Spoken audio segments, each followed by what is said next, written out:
श्री नारायण भगवान की। श्रीमन नारायण लक्ष्मी नारायण श्रीमन नारायण लक्ष्मी नारायण श्रीमन नारायण नारायण नारायण श्रीमन नारायण नारायण श्रीमन नारायण अवतारायण श्रीमन नारायण अवतारा लक्ष्मी नारायण नारायण नारायण लक्ष्मी नारायण नारायण आग लगी आकाश में बरसन लगे अगार आग लगी आकाश में बरसन लगे संत नहीं होते जग में तो जग मरता संसार संत होते जग में तो जग मरता संसार श्रीमन नारायण नारायण नारायण श्रीमन नारायण नारायण नारायण लक्ष्मी नारायण बैठ जाओ ऐसे मत करो बैठ जाओ शांति से तब भूल जाएंगे शांति से बैठिए वहीं से बैठे रहिए ऐसे मत करो बैठिए शांति बैठे बैठे करो तुम चलता मत करो सामने शांति से बैठ गई बैठ कर जो करना अच्छा बता दिया आप बैठिए ठीक है आज का जुग ही है उसको रुका नहीं जा सकता है बैठिए आप हम बैठ करके आपको जो करना है उसको कीजिए तो पता भंग हो जाएगा श्रीमन नाथ आज के जुग ही चला हुआ है रुका जा सकता है इसलिए आज का मोबाइल का युग हो गया है कंप्यूटर का युग है वो लोग नहीं रहे लेकिन एक थोड़ी हमारी कथा भी हो मर्यादा भी रहे और श्रीमन नारायण नारायण नारायण श्रीमन नारायण नारायण बोलिए श्री लक्ष्मी नारायण भगवान की अनंताचार्य कृपया वेदांत द्वयपारगम रामकृष्णांग भक्तम विश्वक्सेन मुनिं भजे काषायं यज्ञसूत्रं शुचिवपुषि तथा चोर्ध्वपुण्ड्रं च बाले यस्यास्ते दक्षहस्ते कलिकुमतिगिरीन्द्रेन्द्रवज्रं त्रिदण्डं संसाराग्नि प्रशान्त्यै वृतजलममलं दारुपात्रं पवित्रं श्रीविश्वक्सेन सूरे पदकमलयुगं श्रेयसे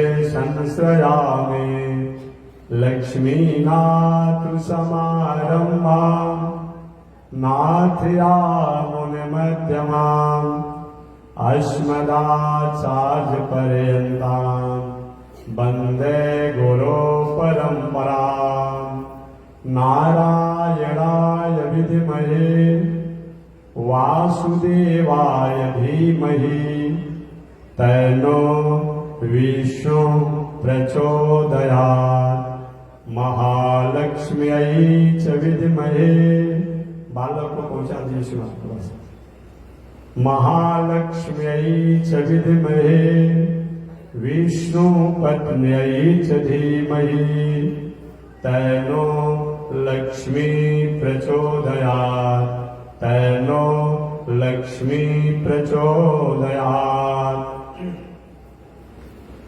परमाराध्य श्री लक्ष्मी नारायण भगवान नित्य वंदनीय पूज्य गुरुदेव श्री त्रिदंडी स्वामी जी महाराज के जुगल चरणों में कोटि नमन।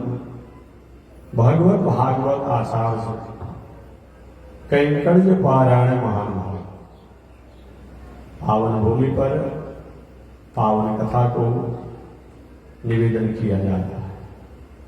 पावन कथा प्रसंग अंतर्गत आपने श्रवण किया होगा। राजा परीक्षित श्री सुखदेव जी से प्रार्थना करते हुए पूछी गई, ईश्वर म्रियमाण मनुष्य का क्या धर्म है?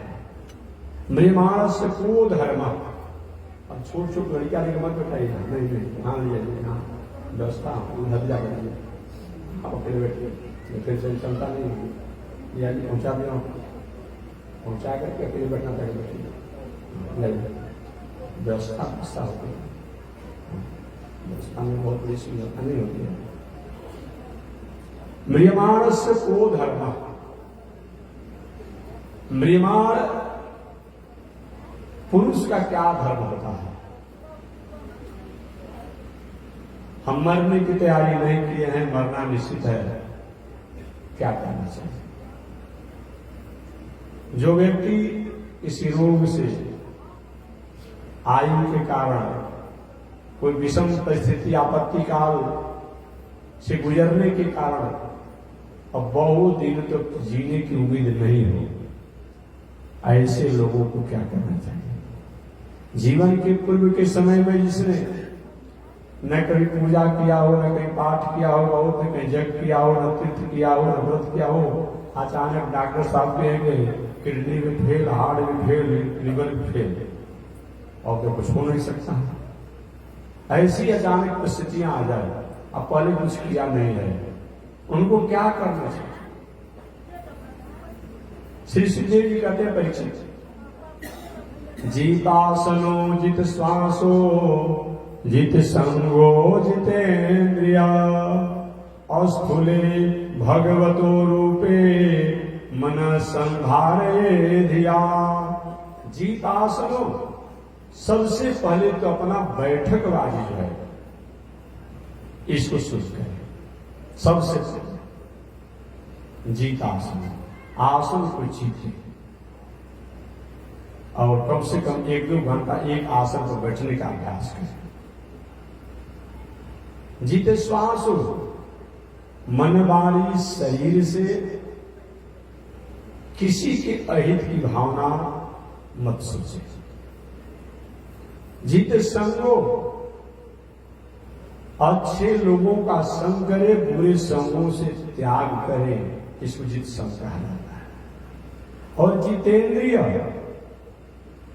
पहले हमने समझा नहीं, खान पान रहन सहन बहुत बिगड़ा हुआ था, चंचलता भटका हुआ था, लेकिन अब जान गए कि अब डॉक्टर ने भी जवाब दे दिया, प्रकृति ने भी जवाब दे दिया कि कम से कम अपने इंद्रियों को भी जीतिए।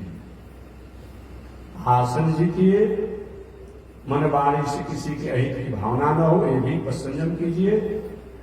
संग जीतिए और इंद्रियों को भी जीतिए। अस्थूले भगवतो रूपे मन संधारे धिया। अस्थूले भगवतो, भगवान के अनंत रूप हैं, अनंत रूप हैं, प्रकाश स्वरूप हैं, तेज स्वरूप हैं, ओम स्वरूप हैं, ओंकार स्वरूप हैं, बहुत परमात्मा के स्वरूप हैं। लेकिन जो स्वरूप, जो आकार में जाकर के हमारा दिल दिमाग मन बुद्धि छपक जाए, वहीं पर रुक जाए, वहीं पर अटक जाए, ऐसे स्थूल स्वरूप जो भगवान के हैं अपने मन में स्थापित करके और उनका चिंतन करें, ध्यान करें, निधिध्यासन करें, यही म्रियमाण मनुष्य का धर्म है। श्री सुखदेव जी ने राजा परीक्षित को बताया। राजा परीक्षित का गुरु जी, ये भावना आएगी कैसे? सुखदेव जी ने कहा इसके लिए योग करना पड़ेगा। यही मेरा आज बड़ा प्रश्न है, योग करना पड़ेगा। योग किसे कहते हैं? अगर पातंजल योग के अनुसार व्याख्या किया जाए तो चित्त वृत्ति निरोधा योग। हमारी चित्त की चंचलता जो है, चित्त की वृत्तियां जो है, चित्त का स्वभाव जो है, इस पर संयम करना, निरोध करना, ये क्या है? योग है। गलत खाने की वस्तुओं का आदत हो, छोड़िए। गलत जगह बैठने का आदत तो छोड़िए। गलत शब्द सुनने का आदत तो छोड़िए। यही योग है। ये नहीं हो पाएगा अगर कितना भी हम लोग सुबह सुबह जग करके श्वास कीजिए, छोड़े, अनुलोम विलोम करें, आजकल जो बार कुछ खुले जाने का नहीं है। ये उसी तरह से हो जाएगा जैसे कभी कभी लोहा की हाथी पर गर्म करके पीटने वाले को देखे होंगे, जो होते हैं ना, हाथी पर खींचा जाता है, छोड़ा जाता है, खींचा जाता है, छोड़ा जाता है। वही हाल होगा, सांस खींचेंगे, छोड़ेंगे, सिर खींचेंगे, छोड़ेंगे। लेकिन जब तक एक क्रियाएं हमारे जीवन में नहीं हो पाएगी तब तक सही माने में हमने योगा योग नहीं किया। योग कितने हैं? 4 प्रकार के योग बताए गए हैं। मंत्र योग, लय योग, हठ योग, राजयोग। मंत्र योग क्या है? गुरु द्वारा प्राप्त वैदिक मंत्रों को, पौराणिक मंत्रों को, ऐतिहासिक इतिहास के मंत्रों को, माने जिस मंत्र में भगवान का नाम हो। सही में तो मंत्र शब्द का अर्थ ही होता है नारायण मंत्र। जब सृष्टि के प्रणेता, आधार और ध्येय जो भगवान श्रीमन नारायण है, जब नारायण हुए तो मंत्र भी तो नहीं करना होगा। बाकी अलग अलग समय में, अलग अलग युगों में, अलग अलग नारायण हैं। प्रकृति, समष्टि और सृष्टि के मंगल करने के लिए जो अवतार लिए, उन अवतार के भी नामों को अगर मंत्रों को उच्चारण किया जाए तो आपत्ति नहीं है। अभी कुछ दिन पहले हमसे एक महानुभाव ने पूछा था कि महात्मा जी, हम गए थे वृंदावन, एक महात्मा ने कहा कि राधे राधे जपो, तो किसी ने कहा था कृष्ण कृष्ण जपो, तो कोई कहे गोविंद गोविंद जपो। अब बताइए ऐसे अगर जाएंगे तो कितना, जहां रोज रोज जाएंगे कहां कहां बदल जाएंगे। मैं निवेदन करना चाहता हूं, सृष्टि के प्रधान और प्रथम हम नहीं कहते, आप सब लोग पढ़े लिखे हैं। कौन है? ओम दिव्यो देव एको नारायण। अगर कोई सृष्टि का प्रधान प्रथम कोई है वह नारायण है, भगवान श्रीमन नारायण। नारायण के नाभि से कमल, और कमल से ब्रह्मा। अब ब्रह्मा के सृष्टि में पुनः भगवान के अनेक अवतार हुए हैं, ये आप जानते हैं। ब्रह्मा के सृष्टि में अनेक अवतार हैं। अरे बराह अवतार, भगवान के नासिका घ्राण से ब्रह्मा जी के नासिका घ्राण से एक छींक आया, उसे जल का बूंद गिरा, उसे एक जीव निकला, बाद बराह अवतार हो गया। खंभा से नरसिंह भगवान हुए। भगवान श्रीमन नारायण के नाभि से कमल, और कमल से ब्रह्मा। ब्रह्मा के पुत्र मरीचि, और मरीचि के पुत्र कश्यप ऋषि, और कश्यप ऋषि के पुत्र है वामन भगवान। ये 4 अवतार हम लोग शास्त्रिक अवतार मानते हैं। नरसिंहावतार, वामनावतार, रामावतार, कृष्णावतार। अवतार तो सब पावन है, लेकिन 4 प्रमुख कहा कि जिसके द्वारा अधिक से अधिक समाज का कल्याण हुआ है, प्राणियों का कल्याण हुआ है, प्रकृति का कल्याण हुआ है, भाई उसी में तो लोग जानेंगे। आज भी जो अधिक से अधिक समाज समष्टि के लिए काम करता है वही लोग उपलब्ध होता है, उसी के प्रति लोगों में भावना होती है। तो भगवान भी अधिक से अधिक जीवों ने रह करके कार्य किया। तो रामावतार भगवान जो है ये 11,000 वर्षों के पहले, कभी कभी तो 13,000 वर्ष बताया गया है भागवत में। तो 13,000 वर्षों में जो प्राणियों के लिए, प्रकृति के लिए जो उपकार किए, तो नाम तो क्या रहेगा ही। कृष्णावतार भगवान कृष्ण जो है 125 वर्ष रह करके दुनिया का काम किए। बामन भगवान अपने ही सीमा में रहे और नरसिंहावतार तो प्रहलाद पर कृपा करके पुनः अपने लोग में चले गए। और भगवान का अवतार वह काम की जिस काम के लिए आए थे पुनः चले गए।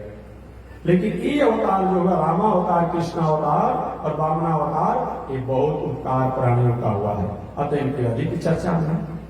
लेकिन सब जो है कहां से हुए मैं बता रहा हूं।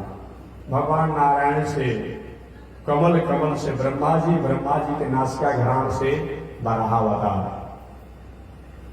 बराहावतार ब्रह्मा जी से ही हैग्रीव भगवान ही प्रकट हुए। जब का राक्षस हैग्रीव नाम का राक्षस था, और जब वो वेदों को अपहरित कर लिया, उस समय हैग्रीव भगवान प्रकट होकर के और उपकार किए। बाकी बात रही राम जी की, तो राम जी अगर परंपरा की बात किया जाएगा तो बहुत बात के हैं, याद रखिए, बहुत बात के हैं। मरीचि ऋषि भगवान श्रीमन नारायण, श्रीमन नारायण के नाभि से कमल, और कमल से ब्रह्मा जी, आप ब्रह्मा जी के पुत्र हैं मरीचि ऋषि, और मरीचि ऋषि के पुत्र हैं कश्यप ऋषि, और कश्यप ऋषि की अनेक पत्नियों से अनेक पुत्र हुए, अनेक पत्नियों से अनेक पुत्र हुए। उन कश्यप ऋषि की बड़ी पत्नी जिनका नाम अदिति है, उन अदिति से सूर्य उनके पुत्र हैं, इंद्र उनके पुत्र हैं, वरुण उनके पुत्र हैं, वामन भगवान उनके पुत्र हैं, सब उसी परंपरा में है। तो कश्यप ऋषि के अनेक पुत्रों में जो सूर्य पुत्र हैं, वही सूर्य की वंश, बहुत वंश परंपरा के बाद भगवान श्री राम कोई संसार में आने हुआ, बहुत दिनों के बाद आए हैं। कृष्णावतार, कृष्णावतार ब्रह्मा जी के ही पुत्र, कमल से कमल, कमल से ब्रह्मा जी, और ब्रह्मा जी के पुत्र अत्रि ऋषि, अत्रि ऋषि के चंद्रमा, अत्रि ऋषि के पुत्र चंद्रमा, चंद्रमा के बुध, और बुध के वंश परंपरा में एक राजा पुरुरवा हुआ। बाद में कथा विस्तार से रहेगी। अब पुरुरवा के वंश परंपरा में बहुत बाद में चलकर के भगवान श्री कृष्ण है। तो सृष्टि के प्रथम अगर कोई आधार अधेय और कोई भगवान है, वह नारायण है। जब महाप्रलय होता है तब मध्य काल में, मध्य समय में, और अंत में वह नारायण ही बचते हैं, और बाकी भगवान आते हैं अलग अलग अपना लीला करके, कृपा करके प्राणियों पर, और अपने लीला शरीर को समेट करके, माया स्वरूप शरीर को समेट करके अब पुनः वह नारायण स्वरूप में ही जाकर के लय हो जाते हैं। हालांकि हमारे वैदिक दर्शन में, श्री वैष्णव दर्शन में, रामानुज दर्शन में भगवान में कोई भेद नहीं है। चाहे वह नारायण हो, चाहे वामन हो, चाहे नरसिंह हो, चाहे विष्णु हो, चाहे राम हो, चाहे कृष्ण हो, चाहे हरि हो, चाहे बराह हो। इसलिए तो हम लोग हमारे श्री वैष्णव परंपरा में, रामानुज संप्रदाय में 108 दिव्य देशों में भगवान मुख्य मुख्य जो 108 अवतार लिए, चाहे वह बराह अवतार के रूप में, चाहे कच्छप अवतार के रूप में, चाहे हैग्रीव अवतार के रूप में, या और नरसिंह अवतार में, चाहे वामन अवतार में, चाहे राम रूप में, चाहे कृष्ण रूप में, इन सभी अवतारों के हमारे यहाँ दिव्य देशों में उनकी आराधना हम समभाव से करते हैं। और कुछ ऐसे आजकल के महानुभाव हुए हैं जो उनको न शास्त्र से मतलब है, न वेद से मतलब है, न इतिहास पुराण से मतलब है, अपनी बातों को समाज में और जगत में स्थापित करने के लिए चाहे जो भी कहना पड़े या जो भी करना पड़े, ये अपने आप करता है। तो वो उनकी बुद्धि में भेद हो सकती है, जो ऐसे भेद वाले हैं उनकी बुद्धि में भेद हो सकती है, उनका मन में भेद हो सकता है, उनके विचार में भेद हो सकता है, और उनकी लेखनी वाली किताब में भी भेद हो सकती है। लेकिन जो भगवान में कोई भेद नहीं है, चाहे विष्णु रूप में रहे, महाविष्णु रूप में रहे, नारायण रूप में रहे, अरे भाई जितना आवश्यकता होती है उतना काम किए। जब भगवान की आवश्यकता हुई भगवान की आवश्यकता हुई कि हमें विष्णु रूप में काम करना है, विष्णु रूप में काम किए। भगवान को इच्छा हुई कि महाविष्णु रूप होकर के और महाविष्णु रूप में प्रकृति का कल्याण किया जाए, प्राणियों का कल्याण किया जाए। भगवान की इच्छा हुई कि हम रामावतार के रूप में काम करें, रामावतार में आए, कृष्णावतार में कृष्ण आए। इसलिए उनकी कला में, उनके गुण में, उनके कर्म पुरुषार्थ में कुछ कम बेसी हो सकता है, लेकिन ब्रह्म तत्वों में कहीं कम बेसी नहीं। याद रखना, जैसे 1 किलो धान हो, अब उस 1 किलो धान को आप 16 भाग में बांट दीजिए, 16 भाग में बांट दीजिए। अब वही 1 किलो धान को पुनः एक में मिला दीजिए, 16 भाग में जो आपने किया है। आज का कुछ विवाद चलता है संत महात्माओं में कि राम अमुक जो है 16 कला के हैं, अमुक जो है 12 कला के हैं, इसी का विवाद में चलता है। तो कला माने क्या होता है समझिए, इसी में बता रहा हूं। अंश होता है, भाग होता है। कला माने अंश, कला माने भाग। जैसे 1 किलो धान है, 1 किलो गेहूं है, 1 किलो चावल हो, और उस धान को या गेहूं को या चावल को 1 किलो को 16 भाग में कर दिया गया, तो भाग के रूप में कम कम हो सकता है। आप पुनः उसको क्या किया, आपने मिला दिया, तो मिला दिया तो बस एक जगह हो गया। तो भाग अलग अलग हो सकता है, लेकिन सभी जो है धान ही कहलाएगा, चावल ही कहलाएगा, गेहूं ही कहलाएगा। पुनः इच्छा करेंगे 16 भाग में नहीं करेंगे और 12 भाग में करेंगे। तो वही 1 किलो जो धान या गेहूं जो था उसको अपने कहा कि 12 भाग में कर दिया। और कोई पूछे, अरे भाई उसमें 16 भाग था, इसमें 12 कर दिया, तो 4 भाग कहां उड़ा दिया, कहां गायब कर दिया, वो कहां चला गया जी, कहीं गया है? नहीं नहीं, जो 4 भाग है, जो 12 भाग जो किए हैं, उसमें थोड़ा थोड़ा भाग जो है बेसी हो गया। अब उसी को कहीं आप पुनः एक में मिला दीजिए, अकेले हो जाता है। तो भाग में, कला में, गुण में अंतर हो सकती है, लेकिन ब्रह्म में कोई अंतर नहीं है, कोई अंतर नहीं हो। विष्णु, महाविष्णु, राम, कृष्ण, नारायण, वराह सब जो भेद करने वाले हैं उनकी बुद्धि में अंतर है। शास्त्र से, वेद से ब्रह्म में, विष्णु में, भगवान में अंतर नहीं है। एस नारायण श्रीमान क्षीरारुणिकेतन नाग पर्यंक मुसृज्य यागतो मथुरापुरी। एस नारायण श्रीमान, वही नारायण श्रीमान क्षीरारुणिकेतन, वही क्षीर सागर में ओ या तो रंगनाथ भगवान बन जाते हैं, या तो लक्ष्मी नारायण भगवान बन जाते हैं, या तो श्रीमन नारायण भगवान बन जाते हैं, या तो लक्ष्मीनाथ भगवान बन जाते हैं।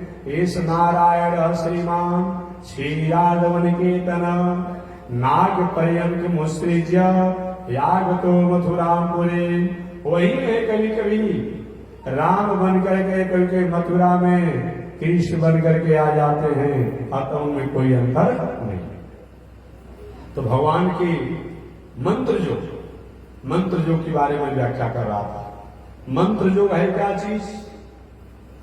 गुरु द्वारा प्राप्त वैदिक मंत्र, पौराणिक मंत्र, इतिहास मंत्र, इतिहास का मंत्र, या कहीं कहीं स्मृति का भी मंत्र है, या और कुछ मंत्र नहीं हो तो नाम मंत्र। कभी कभी लोग कहते हैं महाराज जी वेद के मंत्रों में तो बहुत नियम कर्म को पालन करना पड़ेगा। जी हाँ, करना पड़ेगा। वेद के मंत्रों में नियम को पालन बहुत करना पड़ता है, इसीलिए पुराण के मंत्रों को थोड़ा सहज हो जाता है। ओम नमो भगवते वासुदेवाय, उससे और इतिहास के मंत्र को और कुछ सहज हो जाता है, उससे भी और नाम मंत्र जो और अच्छा हो जाता है। आपने महाप्रभु चैतन्य जी का नाम सुना होगा। महाप्रभु चैतन्य जी ने विचार किया कि हरे राम, कली संतरणोपनिषद में भी मंत्र है और उपनिषदों में, वेदों में मंत्र है। हरे राम राम राम हरे हरे, हरे कृष्णा कृष्ण कृष्ण हरे हरे। ये वेद का मंत्र है, ये उपनिषद का मंत्र है। आज तो लोग इसकी महत्व गरिमा को नहीं समझ पा रहे हैं। वही कीर्तन होता है, वही गंजा का चिलम चढ़ा रहा है लोग। ये बात में ऐसा हो रहा हो तो थोड़ा सा जो पढ़े लिखे हों उनको, और जो करने वाले महानुभाव हैं उनको भी थोड़ी सी विचार करना चाहिए। वेद पवित्र स्थिति में होता है, वेद की एक गरिमा होती है, वेद की गरिमा होती है। ठीक है, बहुत कुछ की आप स्नान नहीं भी कर पाते हैं, कम से कम पवित्र तो रहिए। अगर नहीं कि वहीं पर गुटखा खाएंगे, वहीं पर भांग खाएंगे, वहीं पर गंजा पिएंगे, वहीं पर और खैनी खाएंगे, वहीं पर सब करेंगे। नहीं भाई जी, ऐसा मत कीजिए। कितना लोग कीर्तन करता है, खैनी रगड़ते रहता है। अपना खर्चा करके लोग क्या करा रहा है, तो कीर्तन करने वालों को तो स्वरूप को समझना चाहिए। हम इसी तरह नहीं करते, हम भी कभी कोई प्रैक्टिकल देखते हैं। कीर्तन करता है लोग खैनी रगड़ रहा है, कीर्तन करता है लोग गुटखा खा रहा है, कीर्तन करता है कहता तो भांग खा करके वो सुन रहता है, लोग कहता तो गंजा पीकर कीर्तन करता है। ऐसा कर रहे हैं तो भाई आप अपने स्वरूप की हरास कर रहे हैं। ठीक है, बेचारा कीर्तन कराने वाला नहीं संकोच बस बोल पाता है, लेकिन ये बात ठीक नहीं है। इस पर विचार करना चाहिए। जो भी कीर्तन करने वाले हैं, कराने वाले हैं, जो गायन करने वाले हैं, कम से कम संयम रहा जाए। ऐसा अगर नहीं करते हैं तो आप उसकी गरिमा को नहीं समझते हैं। ये उपनिषद का मंत्र है, ये वेद का मंत्र है। कली संतरणोपनिषद और भी उपनिषद है, लेकिन कली संतरणोपनिषद में भी बताया गया है कि हरे राम राम राम हरे हरे, हरे कृष्ण कृष्ण कृष्ण हरे हरे। महाप्रभु चैतन्य ने विचार किया कि भाई तो वेद का मंत्र है, पवित्र और मर्यादा में इसका कीर्तन होना चाहिए। तो उन्होंने थोड़ा सा इसको अपनी भावना से, शास्त्र में नहीं है, उन्होंने अपने अनुकूलतानुसार उसको वेद मंत्र नहीं करके नाम मंत्र कर दिया। क्या कर दिया? नाम मंत्र कर दिया। तो नाम मंत्र क्या किए महाप्रभु चैतन्य ने? जो हरे राम राम राम हरे हरे, हरे कृष्ण कृष्ण कृष्ण हरे हरे था, उसको क्या कर दिए? हरे कृष्ण कृष्ण कृष्ण हरे हरे, हरे राम राम राम हरे, पहले हरे कृष्ण पहले कर दिए। अब क्या हो गया? उनका है भाई नाम मंत्र कर दिया है। हम वेद की गरिमा का आदर भी किया, हमें ये सब व्यक्ति इसके गायन कर सके हमेशा उन्होंने कहा। लेकिन हम सही मानेंगे, चलते फिरते उड़ते बैठते सोते हर परिस्थिति में ये कली संतरणोपनिषद का मंत्र है कि इसको हरे राम इत्यादि को हम गायन करते हैं। तो वेदों के पाठ करने से, उपनिषद के पाठ करने से, यज्ञ आदि करने से, तीर्थ व्रत करने से, पूजा पाठ करने से, योग करने से जो हमें सुकृत प्राप्त होता है, वह सुकृत हमें भगवान के नामों को उच्चारण करने से, कीर्तन करने से प्राप्त होता है। कलौ नास्तेव नास्तेव, हे दुनिया में रहने वाले लोग, कलयुग के मानवों के कल्याण के लिए ये उपनिषद का मंत्र है, यही बताया गया। तो नाम मंत्र का मतलब क्या होगा? अब जिस बहुत वेद के मंत्रों में, उपनिषद के मंत्रों में हमें नियम का बहुत जनेऊ अधिकारी हो और भी बहुत प्रकार के संध्या वंदन करने वाला हो, त्रिकाल संध्या करे, त्रिकाल संध्या नहीं करता हो, कम से कम 2 काल में सुबह शाम संध्या वंदन करे। 2 काल तो करना ही चाहिए। अगर कहीं नहीं हो रहा हो तो कम से कम 1 बार, हालांकि 2 बार से कम नहीं करना चाहिए, याद रखिएगा, ना तो कोई छूट ले लेगा। महात्मा जी ने बता दिया, बताया तो गया है 3 काल में संध्या वंदन करना चाहिए, सुबह, सायंकाल और मध्याह्न।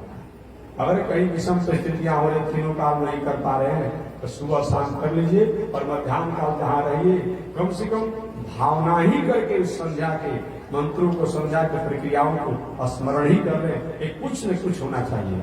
एक 24 घंटा में अगर हम संध्या बंदन नहीं करते हैं तो जो व्यक्ति द्वारा किसी प्रकार का सुकृत होता है, वो सुकृत निष्फल होता है। अगर संध्या विहीन हो करके हम कोई भी अच्छा काम करते हैं तो निष्फल होता है। आपके महात्मा जी, संध्या बंदन क्या है? संध्या बंदन का मतलब क्या होता है? एक दिन पहले भी मैंने बताया था, रात समाप्त होता है, दिन आता है, दिन समाप्त होता है, रात आता है, और दिन समाप्त होकर के मध्याह्न काल आता है, मध्याह्न काल समाप्त होकर के सायं काल का पहर आता है। तो जहां 2 का जोग हो जाता है उसी को संध्या कहते हैं।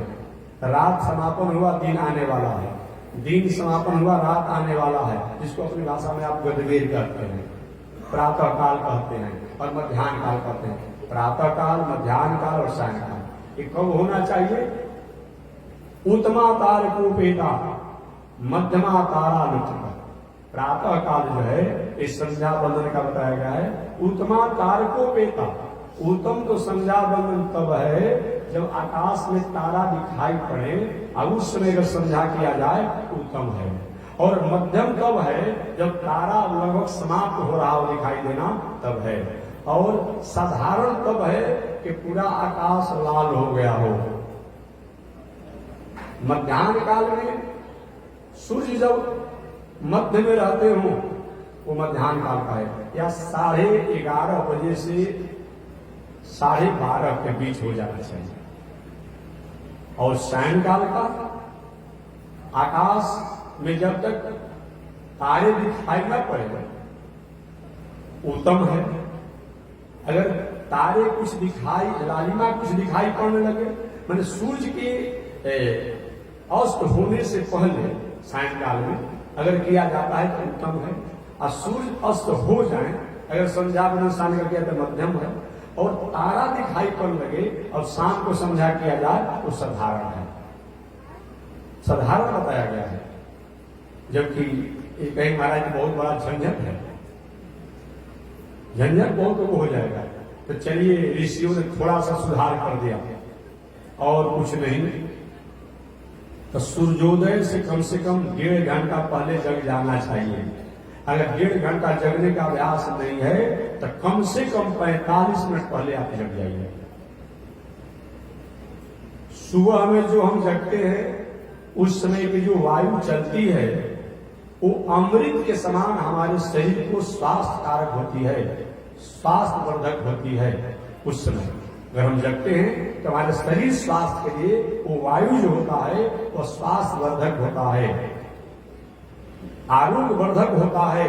अतः कम से कम सूर्योदय से बताया तो गया है 1.5 घंटा पहले, लेकिन 1.5 घंटा पहले अगर नहीं जग पा रहे हैं तो 45 मिनट पहले कम से कम जग जाइए सूर्योदय से।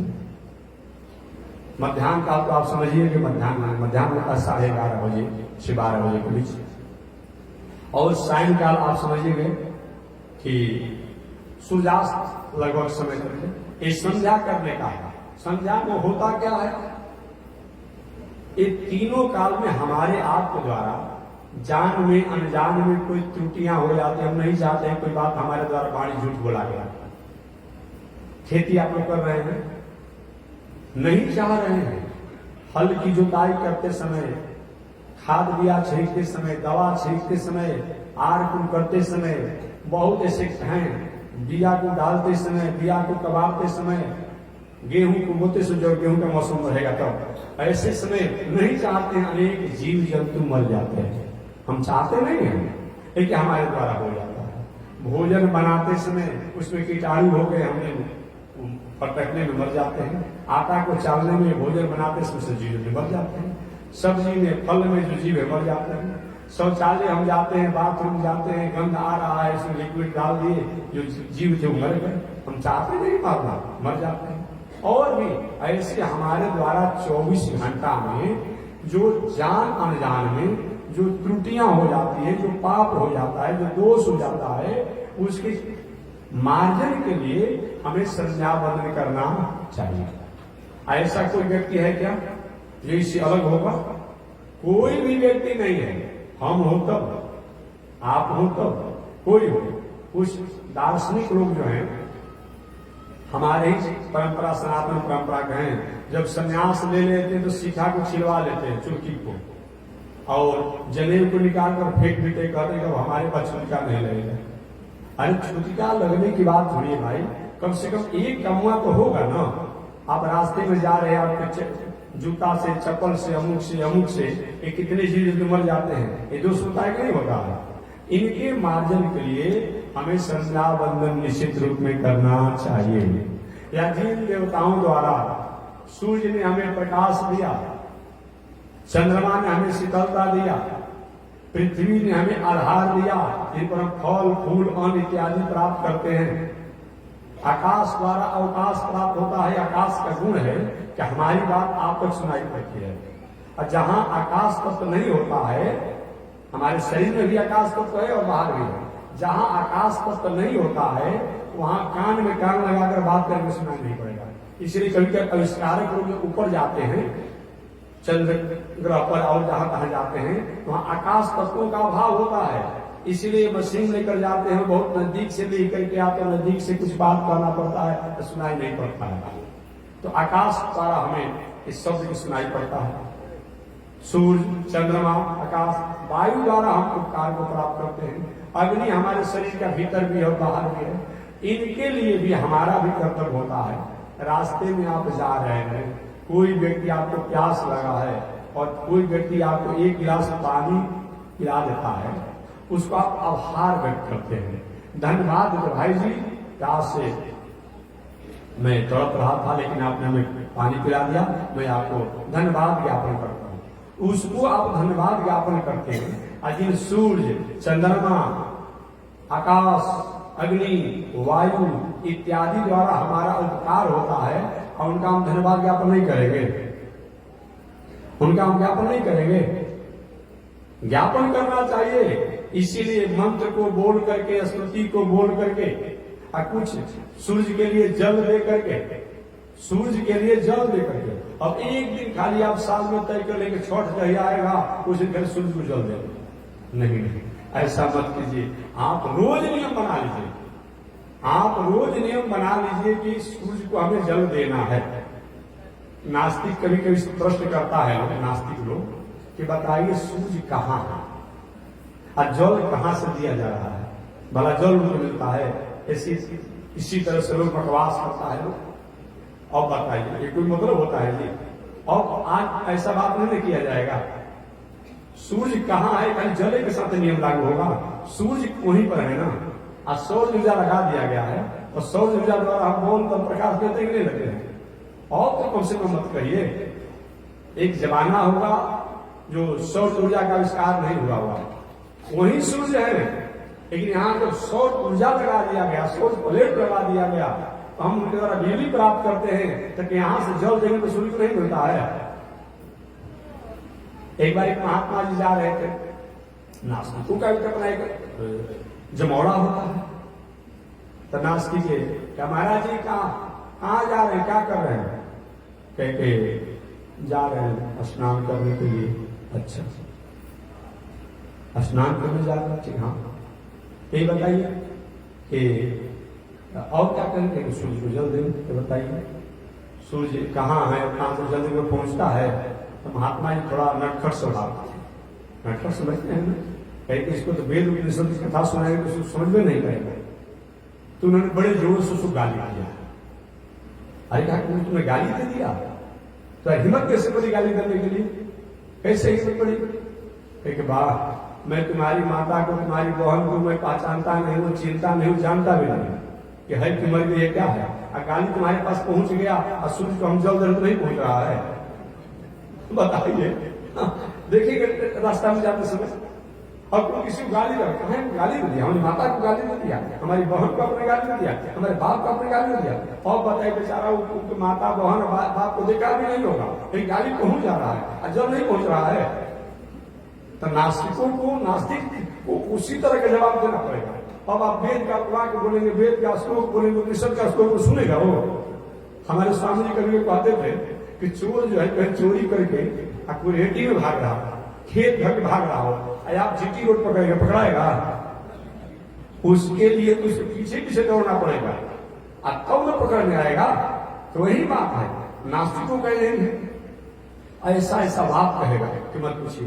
कहता है कि बताइए इस शंकर जी को जल चढ़ाता है लोग, इस शंकर जी को जल चढ़ाता है, अक्षत चढ़ाता है, क्या मिलता है? शंकर जी से पत्थर के, तो यही बुद्धिया लागू होता है। उन नास्तिकों से पूछिए कि तुम जिस नेता बने हो, अपने चौक चौराहे पर अपने नेताओं की तुम मूर्ति बनाते हो नहीं बनाते हो, उनकी जयंती मनाते हुए नहीं मनाते हो, उनका जन्म मनाते हुए नहीं मनाते हो, उनका पुण्यतिथि मनाते हुए नहीं मनाते हो, तो उनसे पूछना चाहिए वहां पर तुम उस पत्थर जो है वो काम कर गया और पत्थर जिंदा हो जाता है, यहाँ नहीं होता है। तो कहता है कि हम उनकी यादगारी में मनाते हैं, इनके द्वारा समाज को उपकार किया गया, तो वही बात यहाँ भी मान लो ना। त्याग जी को हम शंकर जी कहते हैं, दुर्गा जी कहते हैं, काली जी कहते हैं, सूर्य कहते हैं, हम कहते हैं, जो मूर्ति की पूजा करते हैं, इनके द्वारा भी समाज का उपकार हुआ है। इनके अगर हम पत्थर के, कागज के, फोटो के अमुक अमुक बना करके और कहीं आरती कर दिए, प्रणामी कर दिए, तो कौन आपत्ति हो गया? नहीं मानते हो तुम वेद को मत मानो, नहीं मानने वाले को आपत्ति तो नहीं है। तुम्हारे नेता द्वारा कोई समाज के लिए कोई काम किया गया, उसकी यादगारी में हर साल पुण्यतिथि, जयंती और क्या क्या मनाते हो, ये क्यों नहीं मनाओगे? इसलिए नास्तिकों द्वारा ऐसा जवाब हो, उसी तरीका से आपको जवाब देना पड़ेगा, व्यवहारिक जवाब देना पड़ेगा। यही बला नहीं हो जाएगा। तो मैं निवेदन करना चाह रहा था कि मंत्र जो सबसे प्रधान बताया गया है, ये मंत्र है क्या चीज? मंत्र कहते किसे हैं?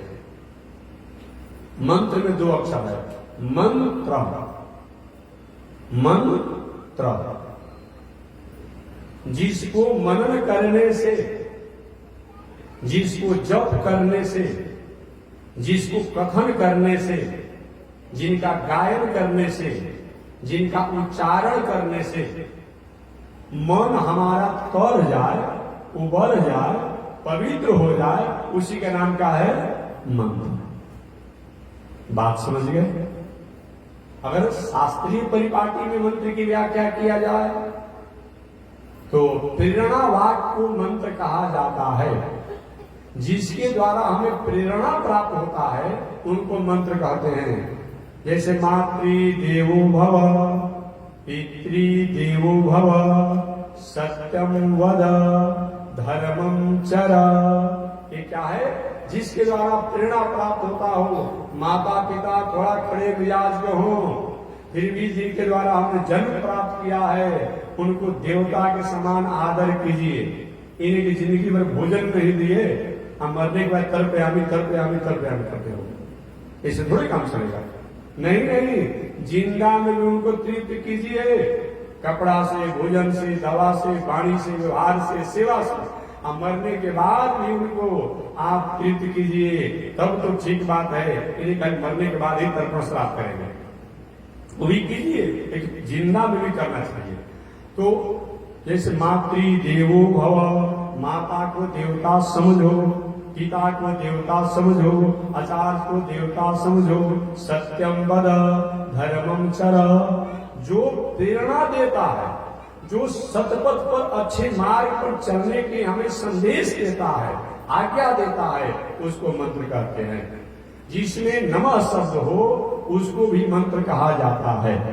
इसमें नमः शब्द हो, नमः शिवाय कहते हैं और भी कहते हैं। अब एक ऐसा पंथ निकला कुछ दिन से, करा कि ओम हटाओ सब कुछ खाओ जी, और शिव बाबा को गुरु बनाओ। ओम हटाने की बात कर रहा था। अब बताइए कि अपना से जो कोनो शब्द का रचना करो उसमें हटाओ बराबर से क्या मतलब है? लेकिन किसी प्रकार की शास्त्रीय जो मंत्र है, चाहे पुराण का हो, इतिहास का हो, वेद का हो, उपनिषद का हो, उसमें आप हटाने वाले कौन होते हैं भाई? अब कौन होते हैं हटाने वाले? कहीं हटाएंगे अगर क्या अधिकार बनता है? आप अपने से कोई शब्द जो बना रहे हैं, चौपाई बना रहे हैं, कोई श्लोक बना रहे हैं, उसमें हटाइए, छोड़िए, रखिए, लेकिन दूसरे की क्रिया बात ऐसे ही हटाने वाला बहुत बड़ा चल गया है। अभी पहले आप हालांकि मेरा विषय नहीं है, मैं विवादी बात नहीं करना चाहता हूँ।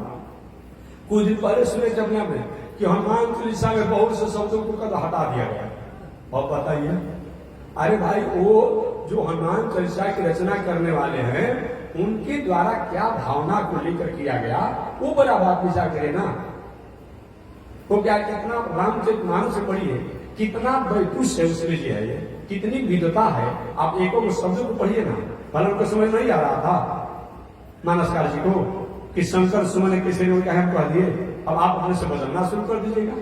नहीं, आप अपने से कोई बनाइए, संस्कृत में बनाइए, हिंदी में बनाइए, चौपाई में बनाइए, दोहा बनाइए, उसमें आपको जो शब्द रखना उसे रखिए। लेकिन आर्ष ऋषियों द्वारा, ये महापुरुषों द्वारा जो किया गया है उसमें आपको बहुत कुछ करने का अधिकार नहीं है। हम वहां पर टिप्पणी के रूप में हमें इसका ये भी हो सकता है, लेकिन उस हटा करके जो किया जा रहा है ये बात ठीक नहीं है, ये बात ठीक नहीं है। अभी एक आती है कि एक बार ऋषि, तुमका नाम अभी नहीं आ रहा है, कालिदास या कोई थे, उनको याद नहीं आ रहा है कि व्यास जी का मूर्ति थी। अब उनसे उनको नहीं पता, याद होगा, आपका दिमाग का है। और व्यास जी की मूर्ति के सामने गए कि बाबा आपके पेट में बहुत चौ भरा हुआ है। इसलिए कहीं कहीं व्यास जी ने अपने श्लोकों में एक एक श्लोक में 3-3 4 बार चौ शब्द का प्रयोग किया है। तद विकारी तद अमुक च, ऐसे करके। और क्या कि पेट पर ठोक करके उस विद्वान ने क्या किया, बहुत चौ आपके पेट भरा है, उनका हाथ सट गया हुई व्यास जी के पेटे में, क्षमापन मांगना पड़ा। अरे भाई चौ है, अलग अलग चौ का अलग अलग अर्थ है, अलग अलग चौ का अलग अलग अर्थ है। इसीलिए जो महापुरुष जो लिखे हैं, अब उसके अनुसार उसमें आपको बहुत कुछ करने की आवश्यकता नहीं है। ये आवश्यकता नहीं, सिलेबस नहीं हर 2 वर्ष पर आप बदलते रहेंगे, हर 1 वर्ष पर आप बदलते रहेंगे, ऐसा नहीं होगा। तो मैं निवेदन करना चाह रहा हूं कि मंत्र का मतलब क्या होता है कि जिन शब्दों के द्वारा हमें प्रेरणा प्राप्त होती है उनको मंत्र कहते हैं। जिसके द्वारा, जिसमें नमः शब्द हो, नमः शब्द हो, उसको भी मंत्र कहते हैं। इसलिए जो आज के विचारक कुछ लोग कहते हैं कि ओम आता नहीं, मैं कहना चाहूंगा शिव जी सबके गुरु हैं। गुरु का मतलब क्या होता है, जो मंगल काम करे, उपकार का काम करे, तो भाई गुरु समान आदरणीय होता है। तो हम कहना चाहते हैं कि हर घर में शिव पुराण होना चाहिए। एक माताएं जो है वो घर में शिव पुराण की रोज कथा सुनाएं, एक पुरुष सुनाएं, एक शिव चर्चा होनी चाहिए। शिव चर्चा के नाम पर हल्दी मसाला धनिया के बात नहीं होनी चाहिए। बात समझ गए? कुछ दिन पहले मैं था, बहुत पहले एक गांव में शिव चर्चा करते, माता जी ने भी कभी कभी घर में अपने पति को समय से जल पानी देना चाहिए, काम नहीं होगा। तो जिसको नहीं है, जो घर पे झगड़ान होगी, वो क्या करते हो, व्यास से भी बढ़ जा रही है। आज शिव चर्चा में बहन, हमने शिव बाबा को गुरु बनाया तो हमारा लड़का का विवाह हो गया, हमने शिव बाबा को गुरु बनाया तो हमारा नाती हो गया, हमने शिव बाबा को गुरु बनाया तो हमारा घर बन गया। यही शिव चर्चा है। और बताइए, ये अपनी उपलब्धि तो सुना रहे, यही शिव चर्चा है। अरे शिव चर्चा शंकर जी ने जो पार्वती को कहा है, या पार्वती ने शंकर जी जो पूछा है, वो शिव चर्चा न है। तो शंकर जी ने जो पार्वती से पूछा है, पार्वती ने जो शंकर जी से पूछा है, शंकर जी ने पार्वती को सुनाया है और पार्वती ने जो पूछा है। इसीलिए शिव पुराण हर घर घर में रखिए। और मैं गांव की बात नहीं करता हूं कि गांव में शिव चर्चा होनी चाहिए, और घर घर में शिव चर्चा होनी चाहिए। शिव पुराण मंगाइए, अब मंगा करके पढ़िए। और शंकर जी ने जो पार्वती से कहा है, अब पार्वती ने जो पूछा है, ये होना चाहिए। अब शिव चर्चा के नाम पर वेद, शास्त्र, स्मृति, इतिहास, पुराण को धजिया उड़ाने का जो काम किया जा रहा है, ये शिव चर्चा तो भाई उपयुक्त नहीं है, उपयुक्त नहीं है। धर्म के नाम पर आप कहीं कुछ करते हो कि किसी प्रकार के वितंडावाद है, ये बात ठीक नहीं है। बाकी तो धर्म का आदर किया जाए तो कौन रोकने जा रहा है भाई। अभी देखिए सावन में चल रहा है ना जी, 1-2 दिन बाद निकलने वाला है। अब बताइए, कोई ऐसा घर नहीं होगा वैदिक परंपरा, सनातन परंपरा का, कि कम से कम 1 महीना में, रोज तो नहीं, सावन को कम से कम 1 सावन सोमवार को जरूर जल चढ़ा दिया होगा। कौन रोकने जाता है भाई? इसीलिए तो होना चाहिए, इस पर कोई आपत्ति नहीं है। लेकिन धर्म के नाम पर, संस्कृति के नाम पर, वेद के नाम पर, शास्त्र के नाम पर जो समाज को असहज करने का जो काम किया जा रहा है, चाहे वह धर्माचार्य के रूप में हो, चाहे पीठाधीश्वर के रूप में हो, चाहे संत महात्मा भेष के रूप में हो, चाहे कोई पंथाई के रूप में हो, चाहे दार्शनिक के रूप में हो, चाहे विचारक के रूप में हो, ये बात ठीक नहीं है, ये बात ठीक नहीं है।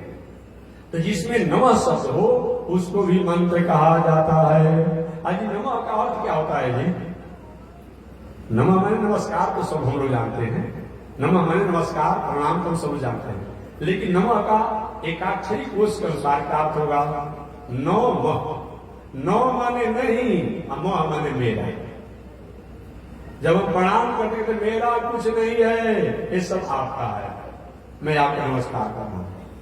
तो जिसमें नमः शब्द हो उनको मंत्र कहते हैं, जिसमें प्रेरणा वाक हो उनको मंत्र कहते हैं। और इतना ही नहीं, इसके अलावा जिसको मन करने से, जाप करने से, गाने से, कहने से मन हमारा तर जाए, उबर जाए, गलत मार्गों से हट जाए, उसका भी नाम मंत्र है।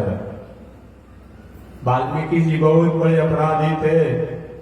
सप्तऋषियों ने राम मंत्र का उपदेश दिया, वाल्मीकि वह ब्रह्म समाना।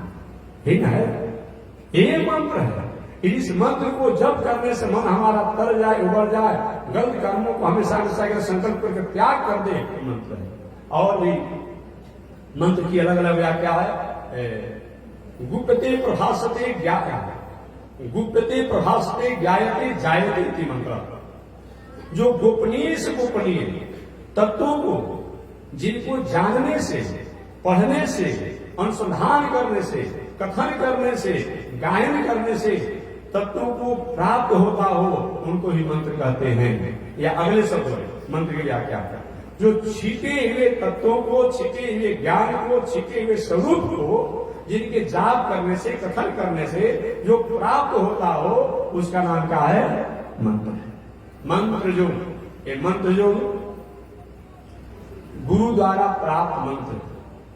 अब मंत्र माने भगवान ही के मंत्र होते हैं, जिसमें भगवान से प्रेम हो, भगवान के प्रति हमारा उनके स्वरूप प्रति स्थिति हो। तो जो मंत्र गुरु द्वारा आपने प्राप्त किया है, वैदिक परंपरा अनुसार उसमें जितने अक्षर हो उतने लाख बार जप करना एक पुरस्चरण कहलाता है। एक पुरस्चरण ऐसे लगभग कलयुग में 4 पुरस्चरण करना चाहिए, कम से कम 4 पुरस्चरण। एक पुरस्चरण करते हैं तो हमारे पूर्व जन्म का पाप समाप्त होता है। दूसरा पुरस्चरण करते हैं, इस जन्म का कुल खानदान परिवार में जो दोष होता है उसका शांति समन होता है। और तीसरा पुरस्चरण करते हैं तो मंत्र में शक्ति आ जाती है। और चौथा पुरस्चरण जो करते हैं तो मंत्र जो है वह कार्य के लिए अधिकार प्राप्त करते हैं। तो कम से कम 4 पुरस्चरण होना चाहिए। कम से जो मंत्र जितने अक्षर का है, गायत्री 24 अक्षर का है तो 24 लाख जप करना एक पुरस्चरण है। अब उसे 4 बार करना 4 पुरस्चरण है।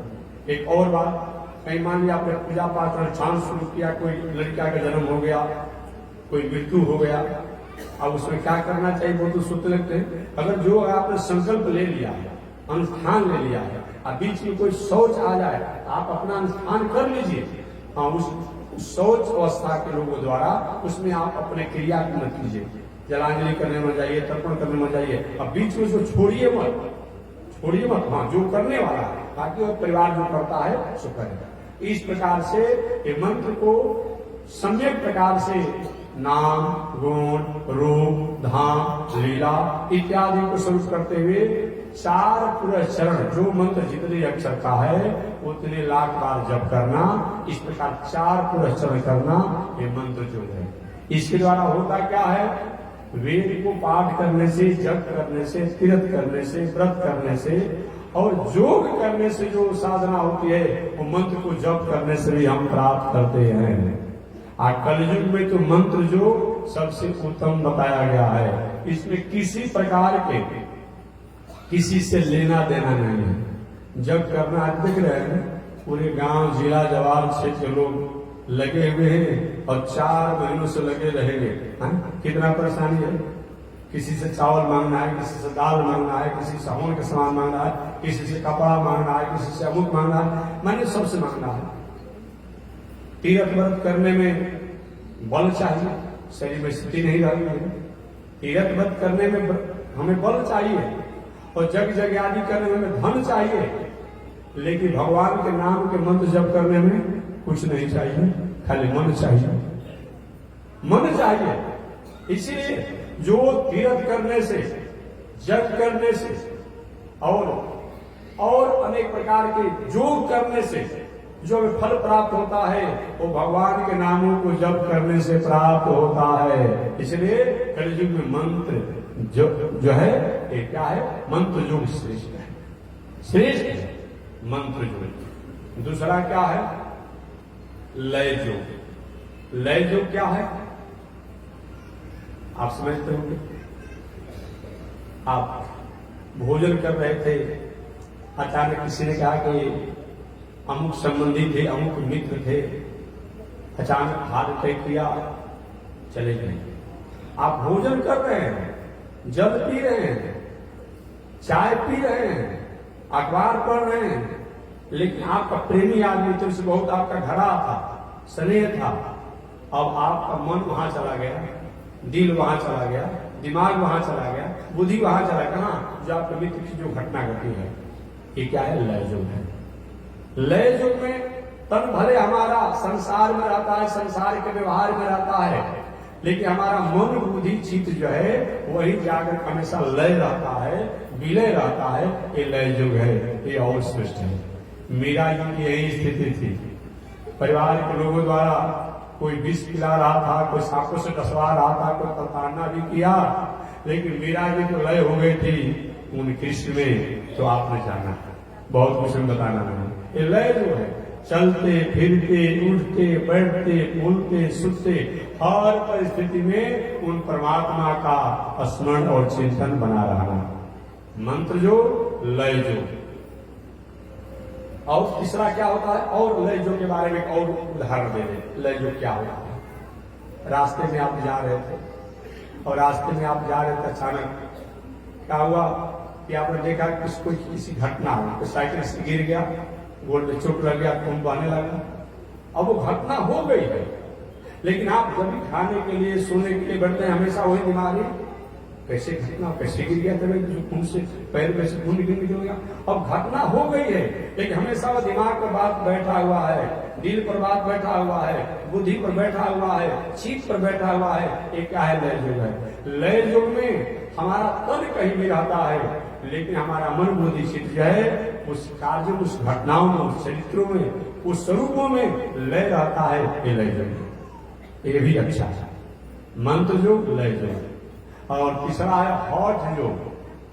हठ योग का मतलब, आज की भाषा में हठ योग क्या होता है?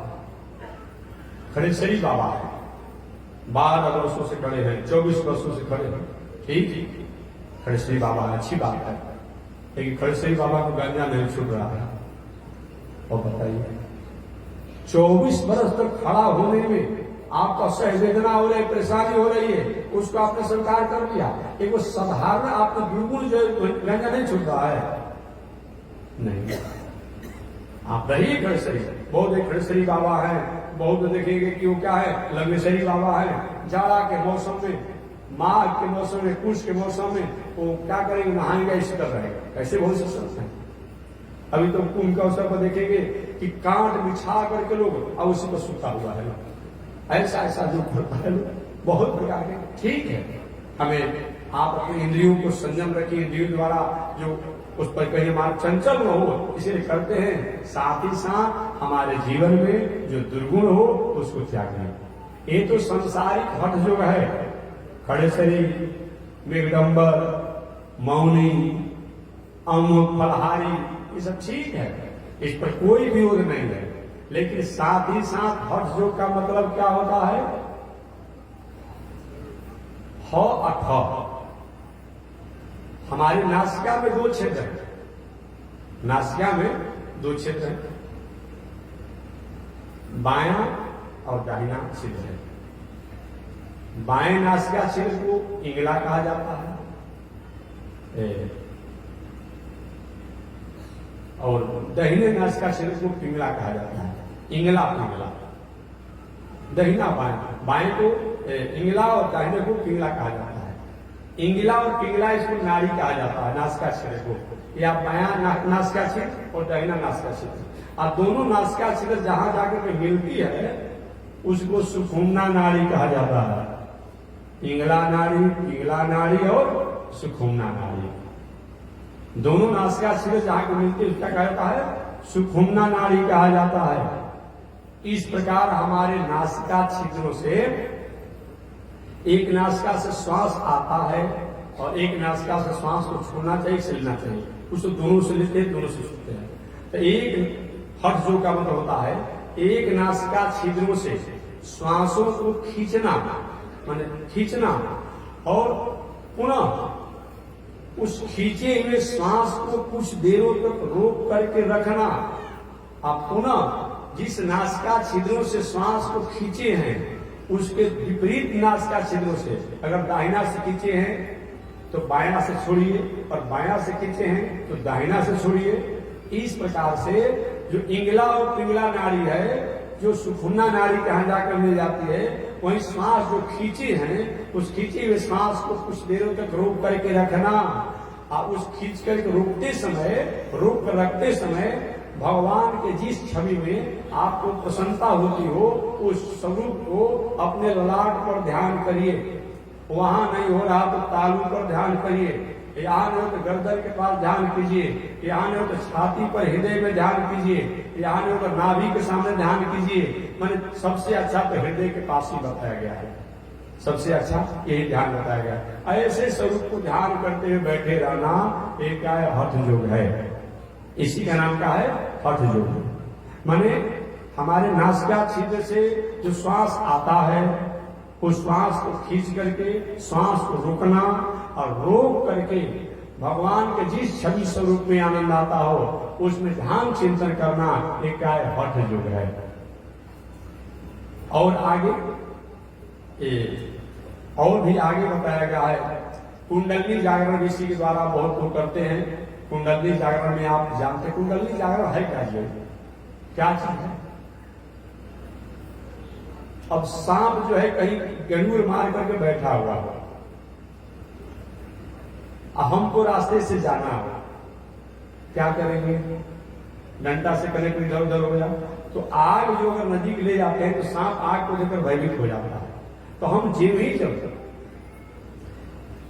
एक छौ चक्र जो होता है, क्योंकि मणिपूरक चक्र, अनाहत चक्र, अधिष्ठान चक्र इत्यादि जो होता है, तो ये सब क्रियाओं को करते धीरे धीरे श्वास को सबसे पहले शांति से बैठ जाना। आप बैठ करके नासिका के अग्रभाग को अगर दृष्टि हो तो ठीक देखना, सिर सीधा होना, और दिल दिमाग मन बुद्धि शांत होना। शांत होकर के श्वास को सबसे पहले खींचना, और सबसे पहले श्वास को खींच करके आप धीरे धीरे धीरे धीरे इसको मस्तक तालू जिसको कहते हैं यहाँ तक रोक के रहना।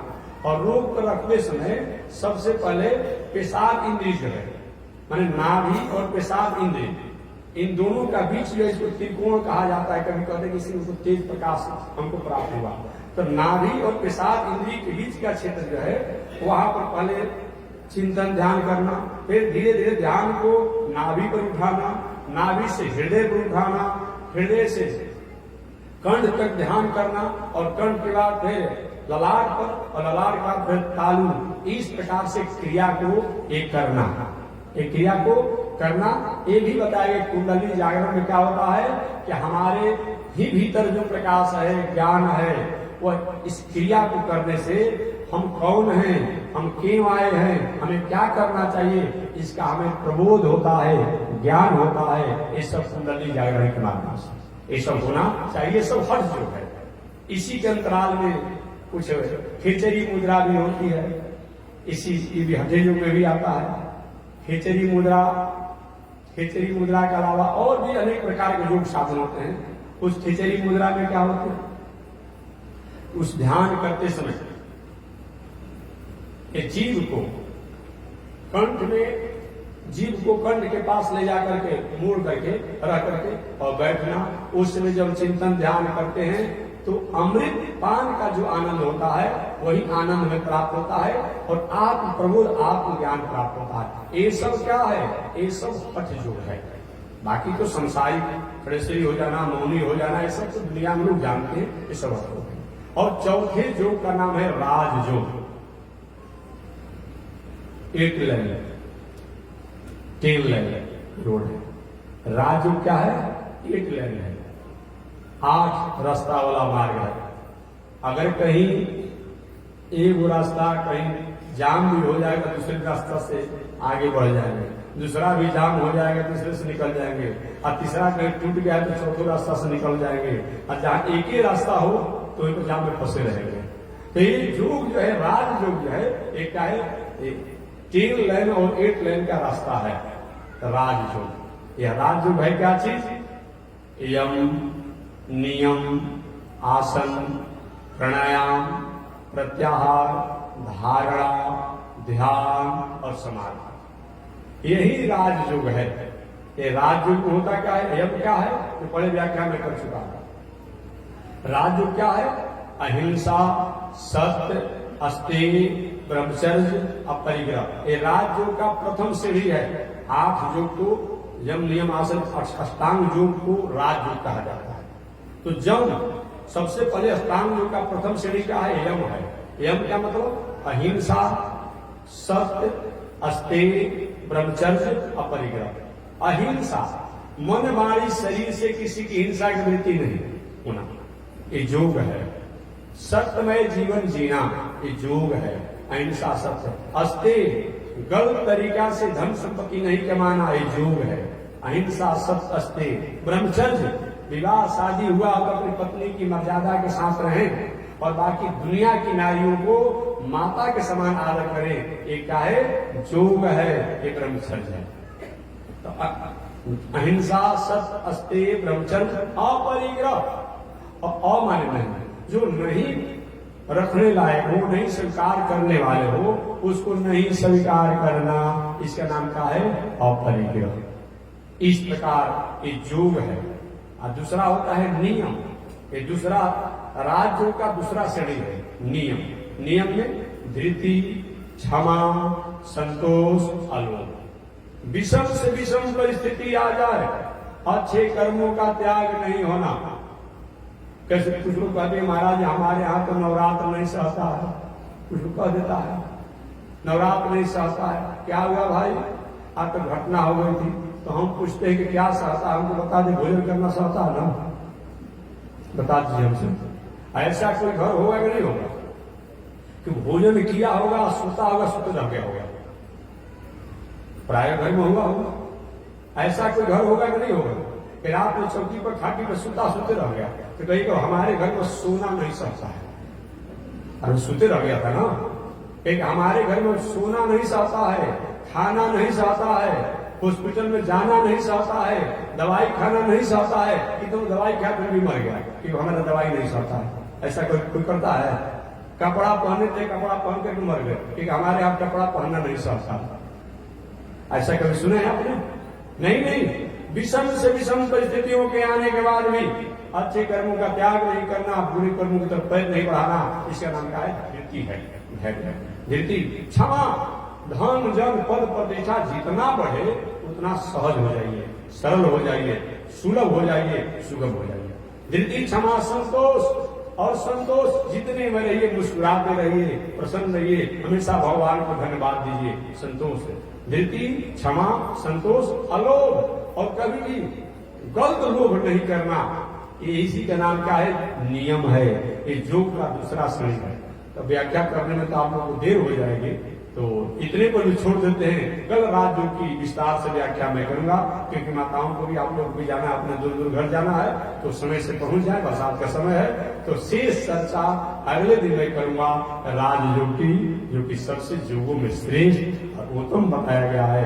ये राजयोग की व्याख्या शेष अगले दिन होगी। आज इसी के साथ वाणी विराम। एक बार भगवान का नाम। श्रीमन नारायण लक्ष्मी नारायण, श्रीमन नारायण लक्ष्मी नारायण, श्रीमन नारायण नारायण नारायण, श्रीमन नारायण नारायण लक्ष्मी नारायण नारायण नारायण, लक्ष्मी नारायण नारायण। बोलिए श्री लक्ष्मी नारायण भगवान की, विश्व वंदनाकार श्री त्रिदंडी स्वामी महाराज की। हरि ओम। शांति शांति शांति।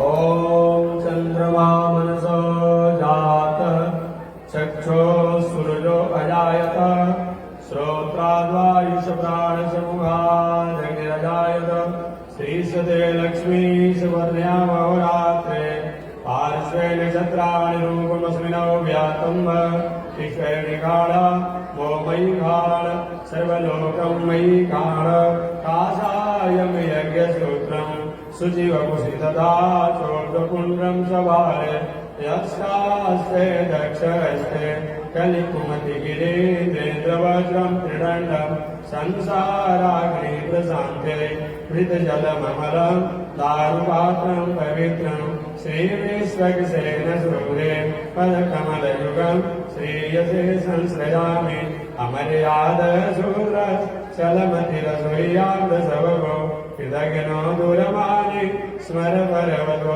वञ्चनपर निशंसा पापेश कथमामितो दुर्गजनरे प्रपारादोत्रेणस्तव परिचरेयं शरणयो लक्ष्मी नारायण भगवान की विश्व जगदाचार श्री त्रिदंडी स्वामी महाराज की हरि ओम शांति शांति शांति।